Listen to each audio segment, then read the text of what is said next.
We would really like the logging to stop until we've had a chance to see all of the plans for the vision here. An online petition is gaining traction, calling on the Vancouver Park Board to stop cutting down trees in Stanley Park, and it reached over 16,000 signatures Wednesday morning. The Park Board says it needs to clear a quarter of all the trees in the park after they were destroyed by a hemlock looper moth infestation, which experts say comes around every 11 to 20 years. A risk assessment report commissioned by the city says that as of April last year, over 160,000 trees were affected by the infestation, and over 20,000 of those were dead trees wider than 20 centimeters that could pose a safety risk. The report says, along with getting eaten by moths, the smaller trees were also suffering from drought and too much shade and can become a wildfire fuel hazard. Cutting down the trees just for, just to reduce fire hazard. If you're looking at a third of the trees in a park, it's just not, there's just no science behind it.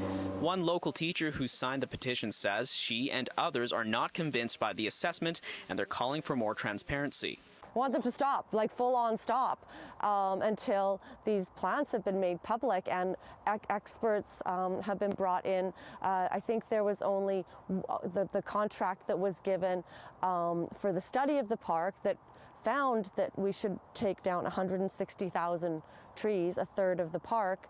That was the same company, Blackwell and Associates, that got the contract to remove the trees as well. So. Yeah, we'd like to see the other offers. We called Blackwell and Associates to confirm if it was working on the project, and a receptionist told City News that its team members were working in Stanley Park. The petition claims the city didn't put forward scientific evidence that would require so many trees to be cut down. But one ecology expert says it's not a simple job for those managing Stanley Park, who have to strike a balance between accepting natural events like destructive looper moth infestations and public safety. It's never an easy situation because there's always a balance, and our natural ecosystems will change and evolve over time, and they will right cycle themselves at some point. But in this case, you're dealing with an area that's also got a lot of public traffic. In a statement to City News Wednesday, the Park Board said it will begin Stanley Park's replanting process this spring, starting with 25,000 red cedar, Douglas fir, and other saplings, which are supposed to be more native and pest resistant. As for the trees getting removed, the wood that isn't being left behind as habitats will be set aside and offered to the local First Nations. In Vancouver, Kier Junos, City News.